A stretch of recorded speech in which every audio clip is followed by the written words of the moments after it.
الحاج عاطف العدوي مدير التخطيط في إدارة الشمال. التخطيط المتابعة في إدارة الشمال. قابلناك دلوقتي، كان في مشكلة مع ولي أمر داخل مدرسة الخليفة المأمون.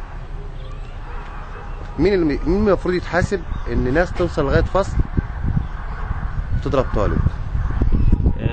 الأول أنا كنت نازل أتابع مشكلة مجمع المدارس في المقام الأول. تمام. ولما لقيت طبعا الباب كان مقفول وقالوا المقاول شغال في الخليفة المأمون الإعدادية، لقيت الجمهرة قدام باب المدرسة وولي أمر بيقول إن ابنه اتضرب وطلعوا عليه بلطجية وحاجات زي كده اهو. اصل هو مش بيقول، هو الناس كلها واقفه بتقول. تمام مش هو يعني، هو مش بيدعي، لان هو بيقول لك انا عملت محضر. ماشي. حاسس ان المديره بتاعت المدرسه ما خدتش حق ابنه. اولا والمدرسه فين الامن اولا انا طلبت يا استاذ اشرف، طلبت تغيير هذه القياده المدرسيه. لا يعقل ان مدرسة الخليفة المأمون الإعدادية اللي هي بتجمع كثير من نوعيات الطلاب يبقى فيها مدير إدارة مدرسية اللي هي الأستاذة مديرة المدرسة وما معهاش أيادي معينة ولا معاها أي حد يعني بيعاونها، وكمان عندها نقص في هيئات التدريس. يعني بالإضافة للنقص بتاع هيئات التدريس ده بيقلل الإشراف. ما حطيتش أمن على البوابة. الحقيقة مشكلة يا أستاذ أشرف، أنا مقابلنا في كتير من المدارس. فأنا بقول يجب أن تكون الإدارة المدرسية لهذه المدرسة منتقاة بمنتهى العناية.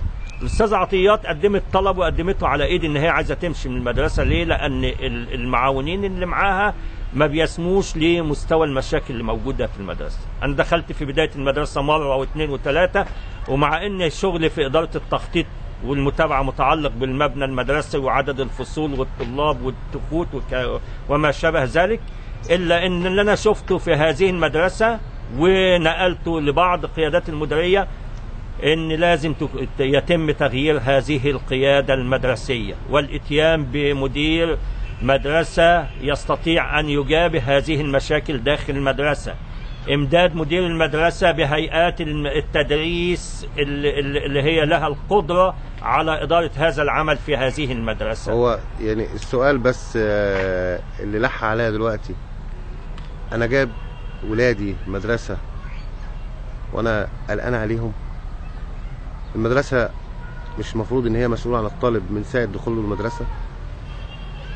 هل هقول لو انا معايا بنت جوه مدرسه، معنى كده ان ممكن واحد يخش ويطلع لغايه الفصل ياخدها عنوه او يغتصبها داخل المدرسه؟ هل لو معايا ولد يخش واحد بلطجي او اي واحد ايا كان يخش غز جوه المدرسه ويعتدي على الناس في غياب تام للمدرسه؟ انا زي ما قلت لحضرتك استاذ اشرف، الباب مفتوح ليه؟ ده خطأ، وخطأ جسيم على إدارة المدرسة. هم وروني نشرة دلوقتي بتقول ان المفروض الباب اولياء الامور ما يخش قبل الساعة 12. تمام، ان المفروض الباب يبقى مقفول. انا قريت النشرة وبصيت على منظر المدرسة والتعليم، حزنت على بلدي. وانا حزين معاك. وانا يمكن سألت الاخ المقاول اللي قايم عشان ما حدش يجي يقول لي ان هو احنا فاتحين الباب عشان المشكله. قامت المقاول بدأ، لان انا كنت بتابع اعمال المقاول. الاستاذ هاني شحاته هو كان امبارح بدأ فعلا اول يوم شغل في الخليفه المأمون، بس الواقع مش امبارح، وامبارح كان اجازه. الواقع اول امبارح، والنهارده هم جم. يعني كان المقاول لسه ما خرجش من مدرسه الشيماء الثانويه او الصنايع، صح كده اهوت؟ تمام. يبقى كده قصه الباب بعيد عن المقاول وعن شغل المقاول. ولا احنا هنرمي غلطنا على حد تاني؟ لا، انا بقول احنا مش بنرمي. ولولا تدخل المقاول دلوقتي لحدثت كارثه. انا قلت دلوقتي يا استاذ اشرف ان هناك خطأ جسيم. الخطأ الجسيم انا كإدارة مدرسة وقلت الكلام ده هو، والاستاذه بدات قابلتها مره واثنين وهي في طرقات المدرسه بتصرخ. ليه؟ لان هيئات الاشراف معاها في المدرسه ما بتتعاونش معاها التعاون الكلي. معنى ايه بوابة مدرسة الخليفة المأمون الإعدادية مفتوحة؟ ليه البوابة؟ اشهر مدرسة في مصر في مجمع مدارس السادات اللي الدنيا كلها والقنوات كلها جابتها، مجمع السادات. وقالوا فيه تعبين، وقالوا والصرف الصحي بايظ. احنا داخل احد المدارس اللي تم الانتهاء منها امس، ورأيت الميول اللي تم عملها لتصفية المياه وجعل المدرسة نظيفة. هل كنا نطالب بنظافة الأرضيات والمبنى ونترك الإشراف وهيئات التدريس؟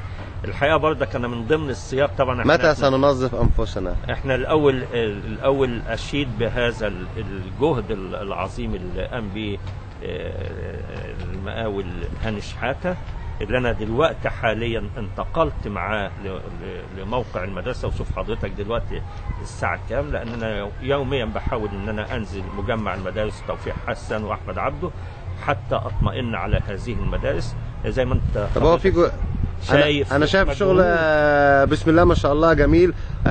هو بس في حاجة كمان أنا لاحظتها، أنا هسألك كمواطن سويسي بعيدا عن التخطيط والمتابعة والورق والدساهات والمكاتب، هو لازم نجيب اللي انا شفته المنظومه اللي حصلت في مجمع المدارس ومدرسه توفيق حسان واحمد عبده، منظومه متكامله لم ارى مثلها في خلال حياتي الوظيفيه الحقيقه. اولا ولازم برضك في هذا السياق عشان توضع الامور في نصابها ان احنا نشكر السيد اللواء سمير عجلان محافظ السويس، لأن هو اللي كلف الإسكان إن هو ينزل المقاول عشان يحل هذه المشاكل. الحقيقة كمان الدكتور وزير التعليم، لأن أنا لما اتصلت بصندوق دعم المشروعات التعليمية من قيمة 3 أيام قال لي إن مجلس الإدارة وافق على صرف المبالغ المالية اللازمة لإصلاح مجمع المدارس. وجه الشكر للدكتور محمد أبو رزقة مدير صندوق دعم المشروعات التعليمية لموافقته الفورية لتاني يوم تم إبلاغه بالمؤسسات. مش أنا مش عايز أذكر أسامي. أخيرا يا أستاذ عاطف، نحن ممكن نختلف في الآراء لكننا نتجمع في حب مصر بالتأكيد.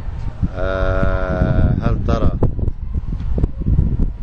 كل الشعب بيحب مصر؟ بعد اللي حصل في الأمس القريب أنا بقول لازم يبقى في إخاء، لازم يبقى في محبة، لازم يبقى نختلف في